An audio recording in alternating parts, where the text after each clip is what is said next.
when we finished Spyro Year of the Dragon, that was when the first PlayStation was entering the end of its life cycle. And we knew that we wanted to work on the PlayStation 2, so the question was, what kind of game are we going to do? Do we stick with Spyro? I felt like we couldn't go any further after Spyro Year of the Dragon. I felt like we kind of hit the limits. It's like, okay, this is like the best Spyro game. It's got all the bells and whistles, it's got tons of mini games, different playable characters, and I didn't really feel like we could go any further. So I'm glad that we moved into different territory.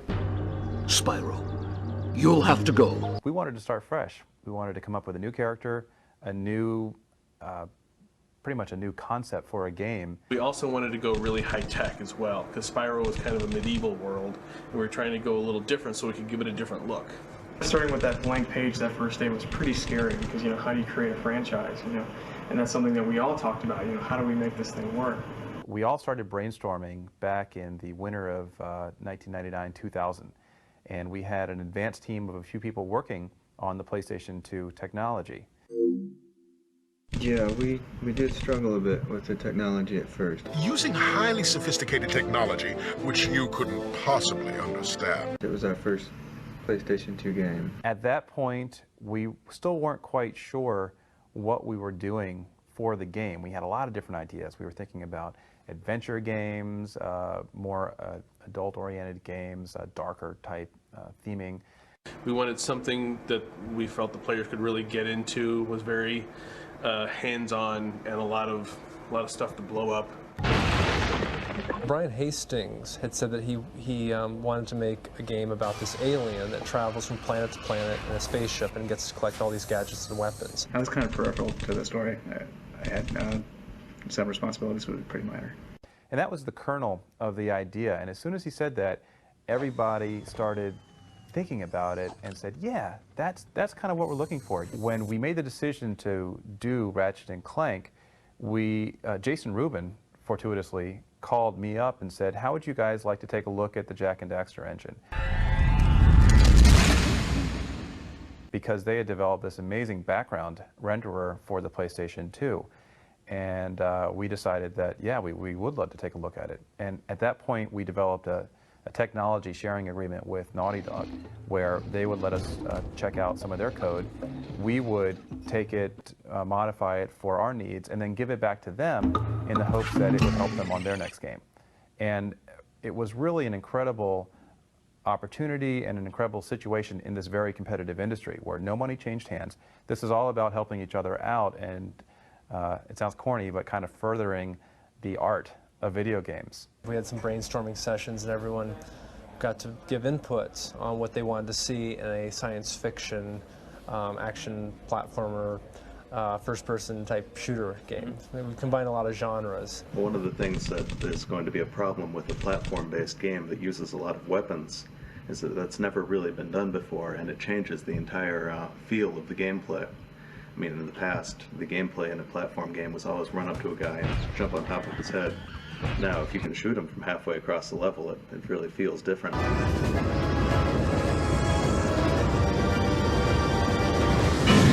We had Dave Gerton, our lead character designer.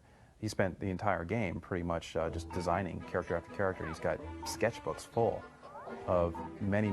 He's not a cat, he's not a dog, he's not a monkey. Here's a drawing that our animation director Oliver did, which that was a direction that he was kind of following. At the same time that he was working on that, I was working on this kind of character, which is a bit more cat-like, much smaller, and that's where we came up with this form, where we kept the the larger ears from the cat creature, kept the gloves, but then we retained some of the details like the straps and the pants. From there, we just kind of kept working and playing with the proportions until we arrived at the final Ratchet.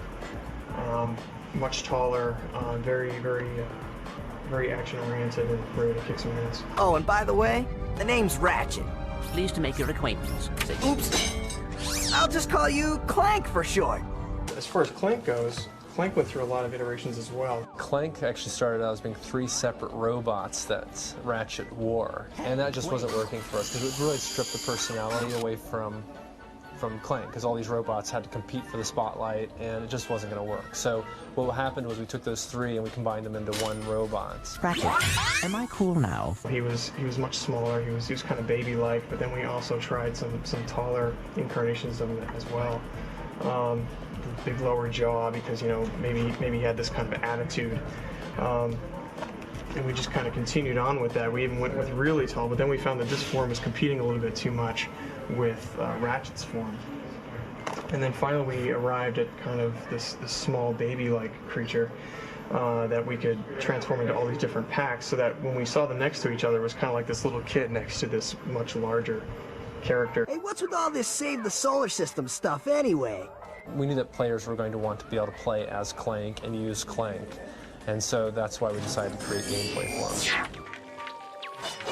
them. We came up with the main characters, Ratchet and Clank, within 2 weeks. We had nothing at one point. Fortunately, the nearby planets will supply us with all we need to create our new home. And 2 weeks later, we had designs, we had a part of a level up.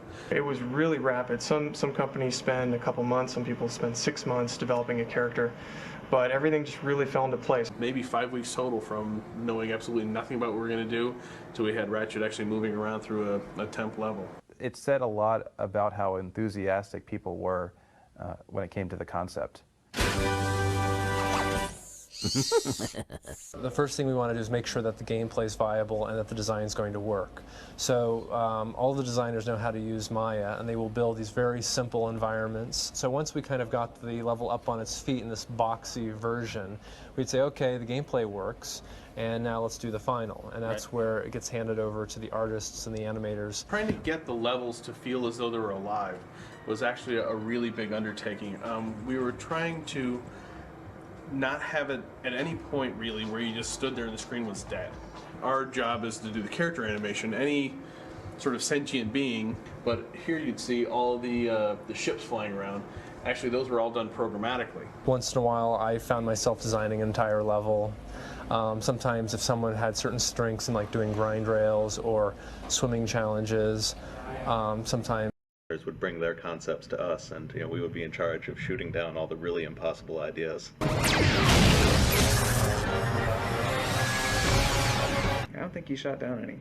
They came up with some impossible ideas, and like, let's have this section on a train, and like you're gonna have boxes on top of the train you can jump on, and that you can throw your mines out, and they're gonna land on it, but they're still gonna stay on the train, and all this. And you said like, yeah, all right, I'll do that. Not quite in that high pitch though, but Like, yeah, I'll do that. yes. Yeah, there were a number of interesting ideas, like creating a train that moves fluidly through the level that you can stand on, and that all the gadgets and the enemies can stand on, and all physics works the way you would expect it to. Which we eventually made a system for handling.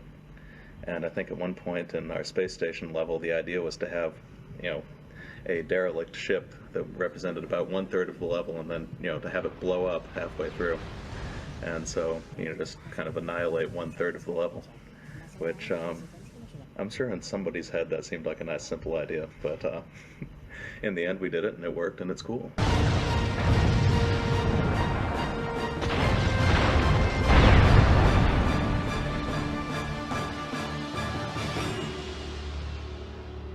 So once we kind of had an idea of the route we were going to go, the designers would sit and have discussions on all the different gadgets, and we would just come up with around 50 or 60 gadgets. Did you see all the cool gadgets they're making? Let's go get some. We started out gadget heavy, and we came up with a few that were pretty cool. Hey, cool. It's what is it? But then I think once we started coming up with weapons,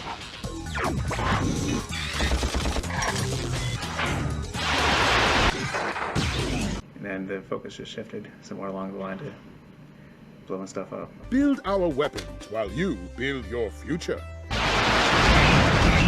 The toughest challenge for me was creating the strengths of a platformer and the strengths of a shooter. Pick any platform out there and add weapons to it, and the gameplay breaks just like that, because, I mean, it's just butt easy. Not having a player be able to go in with the blaster and just destroy all the enemies in the level, and that's the end of it. So creating that type of balance between those two different genres, I think, was most difficult for me. You know, in the beginning, I wasn't really sure if just the basic stuff was going to work, like just putting different weapons in his hand and being able to switch them and stuff. You got two-handed weapons and one-handed weapons and different firing animations. And the firing animations have to play while you're walking and jumping and stuff like that.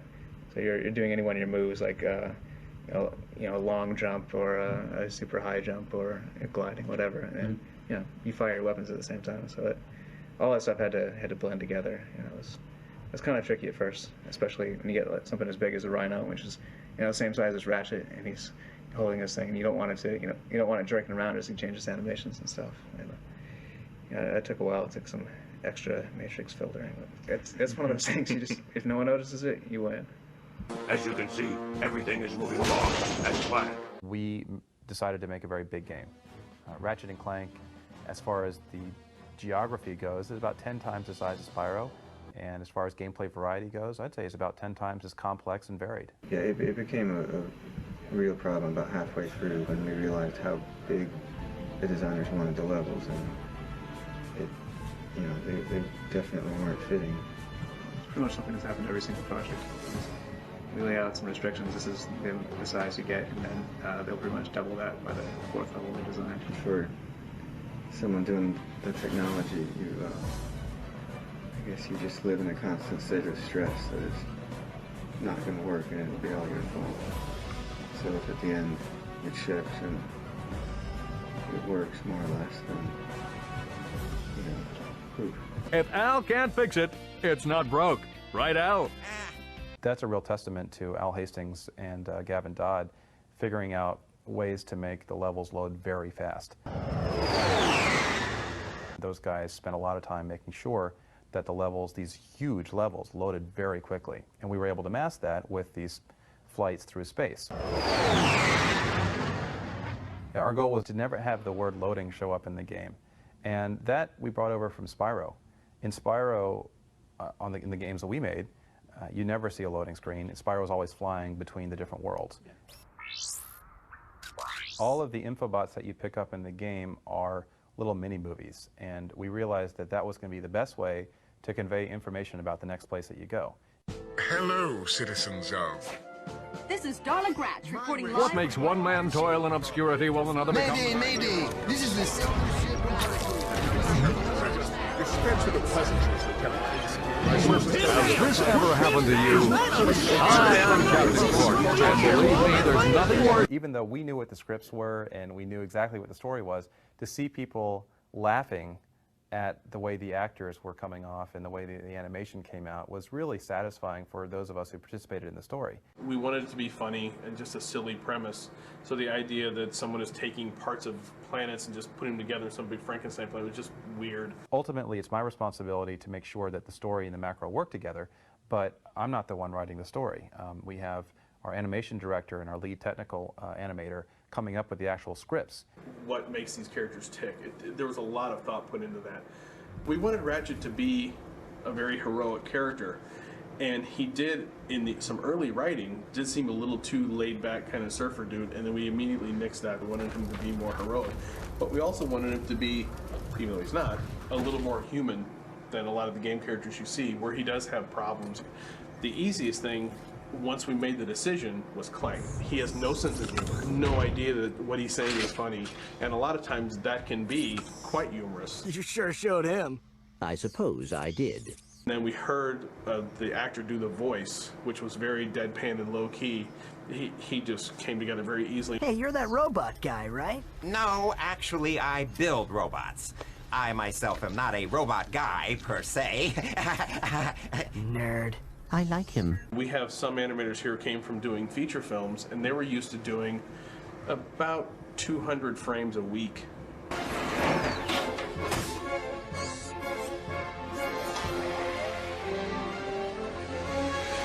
And they're trying to do 200 frames a day.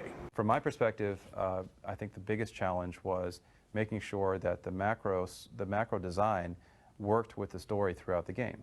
Because every item that you collect in Ratchet, every character that you talk to in the game has something to do with the story. Ha! Real men can swing without silly toys like that! We were writing dialogue for the cutscenes up to like maybe 2 months or 3 months maybe before ship. Believe me, there's nothing worse than staring down a Blargian snagglebeast from the inside. And we were working on those right up to the last minute. Well, I think the end of production this time, as we were going gold, was one of the more difficult periods at Insomniac for some people. I feel like if anyone had left during the last few months of production, that the whole game would have suffered. My entire battalion went AWOL and left me to fight this war on my own! At the end of the project, we were doing a lot of testing. As you can see, we're about to test our newest automated pilot's helmet. Because the game is so complex and so big, the testing seemed interminable. We still have a few minor adjustments to make. We have some really good testers, and they can just find all the problems.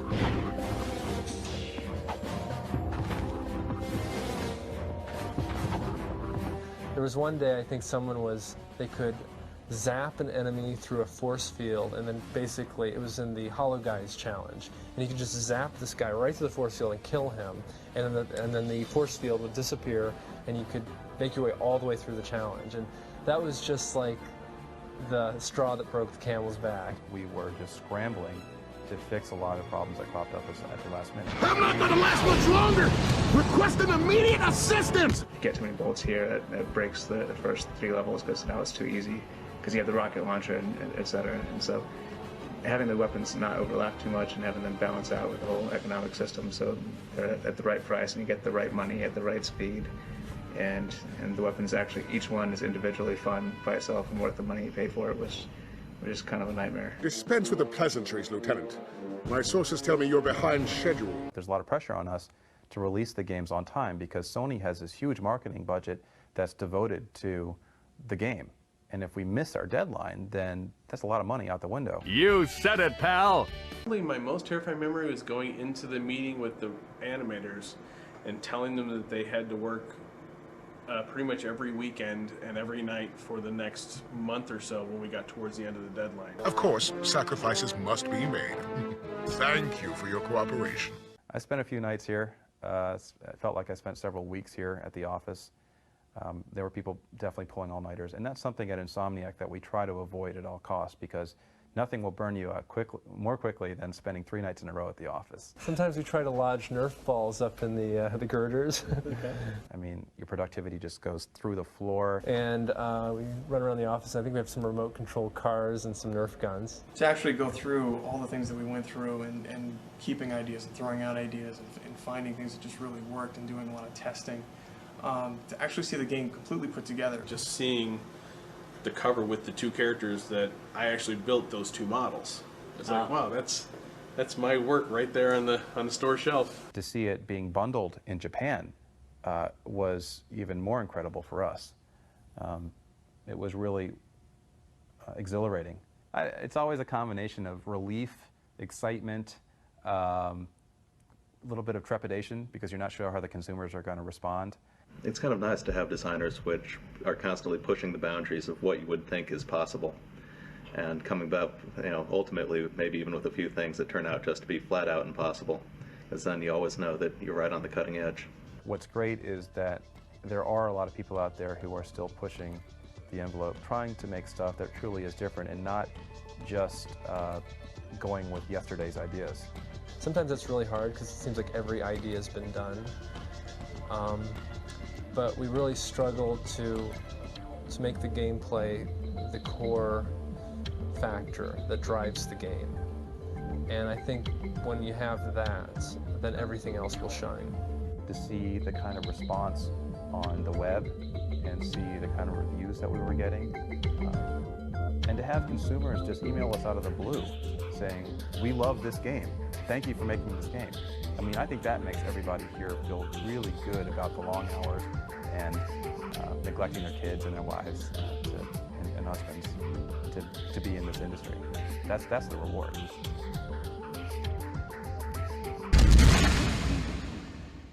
That should just about do it. Commander, we are finished with this world. Commence towing our planet to its next destination.